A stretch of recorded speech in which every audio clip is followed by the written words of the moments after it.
तबला वादक जाकिर हुसैन का आज 72वां जन्मदिन है। जब वो अपनी उंगलियों और हाथ की थाप से तबला बजाते हैं तो संसार को मंत्रमुग्ध कर देते हैं।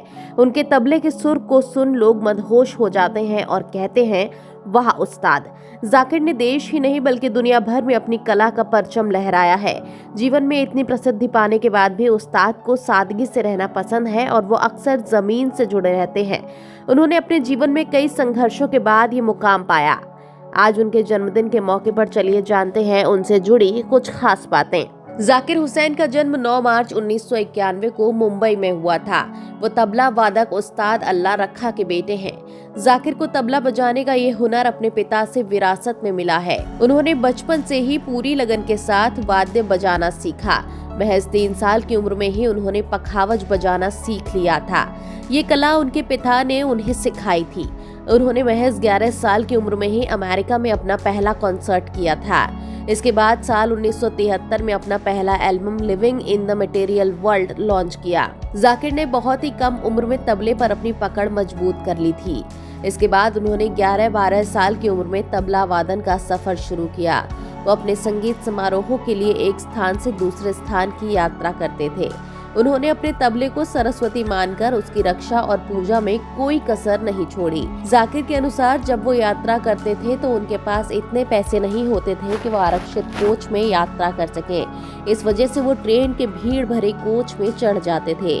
उस्ताद के पास ट्रेन में बैठने के लिए आरक्षित सीट नहीं थी, इसीलिए वो अखबार बिछाकर बैठ जाते थे। तबले पर किसी का पैर या जूता न लगे, इसके लिए वो उसे अपनी गोद में रख लेते थे। जब उनकी यात्रा चलती रही, उन्होंने तबले को एक बच्चे की तरह अपनी गोद में रखा।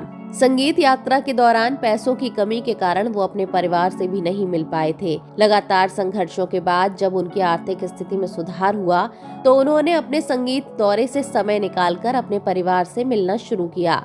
कई कठिनाइयों को पार करने के बाद उन्होंने दुनिया भर के लोगों के दिलों में जगह बनाई। जब भी वो तबला बजाते हैं तो लोग अपनी सुध बुध खो बैठते हैं और एक नई दुनिया की यात्रा का आनंद लेते हैं।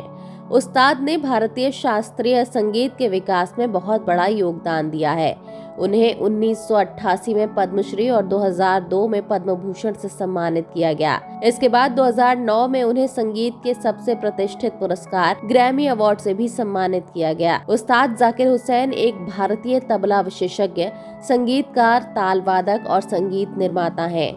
जाकिर हुसैन तबला वादक उस्ताद अल्लाह रखा के सबसे बड़े बेटे हैं। उन्हें 1990 में संगीत नाटक अकादमी पुरस्कार से भी सम्मानित किया गया था, जो भारत की राष्ट्रीय संगीत, नृत्य और नाटक अकादमी द्वारा दिया गया था। 1999 में उन्हें United states national endowment for the arts की नेशनल हेरिटेज फेलोशिप से सम्मानित किया गया, जो पारंपरिक कलाकारों और संगीतकारों को दिया जाने वाला सर्वोच्च पुरस्कार है। जाकिर हुसैन का मूल पारिवारिक नाम कुरैशी है, लेकिन उन्हें उपनाम हुसैन दिया गया।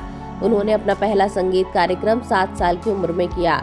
जाकिर हुसैन ने साल 1989 में हीट एंड डस्ट से अपने फिल्मी करियर की शुरुआत की। उन्होंने न केवल फिल्म में अभिनय किया बल्कि इसके लिए संगीत भी तैयार किया। वो पहले भारतीय संगीतकार थे जिन्हें 2016 में पूर्व अमेरिकी राष्ट्रपति बराक ओबामा ने ऑल स्टार ग्लोबल कॉन्सर्ट में भाग लेने के लिए व्हाइट हाउस में आमंत्रित किया था। जाकिर हुसैन ने 1978 में इतालवी अमेरिकी कथक नृत्यांगना एंटोनिया मेनेकोला से शादी की। दंपति की 2 बेटियां हैं। हुसैन का कहना है कि वो निजी समारोहों, कॉरपोरेट कार्यक्रमों या शादियों में नहीं बजाते। उनका मानना है कि ऐसे आयोजनों में संगीत नहीं सुना जाना चाहिए जहां लोग मेलजोल बढ़ाने, शराब पीने या भोजन का आनंद लेने आते हों।